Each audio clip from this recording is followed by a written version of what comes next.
Have you ever wondered what silence really says about our thoughts and emotions? Join me as I dive into some mind games and psychology tricks to see if I can get people to quiet down and really listen. Ever felt like you're talking to someone, but they're just not getting it? Like they're not even trying to understand your point of view, and it feels like they're just waiting for their turn to speak. This happens more often than we think, and it's not just about being heard, it's about being understood. When people don't listen, conversations go nowhere and relationships suffer.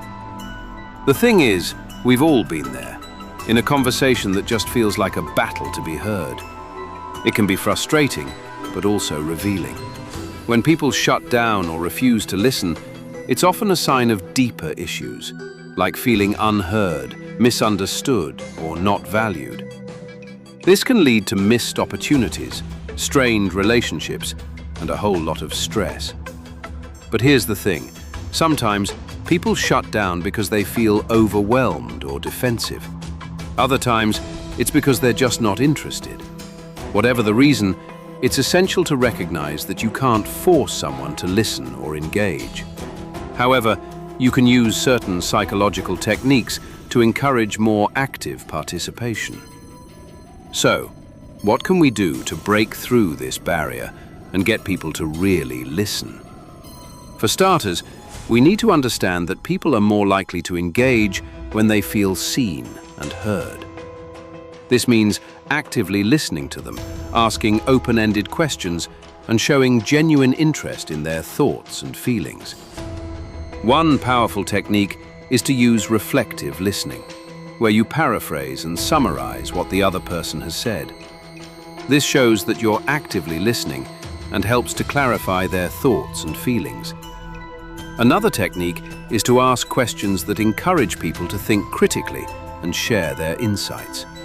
By doing so, you create a safe space for meaningful dialogue. I've found that using a combination of these techniques can be incredibly effective. For instance, I once had a conversation with someone who was initially defensive and shut down. But by using reflective listening and asking open-ended questions, I was able to help them feel heard and understood.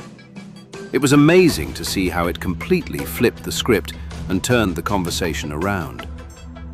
The key takeaway here is that mind games and psychology motivation can be powerful tools in enhancing communication and understanding. By using techniques like reflective listening and asking open-ended questions, you can encourage people to engage more actively in conversations.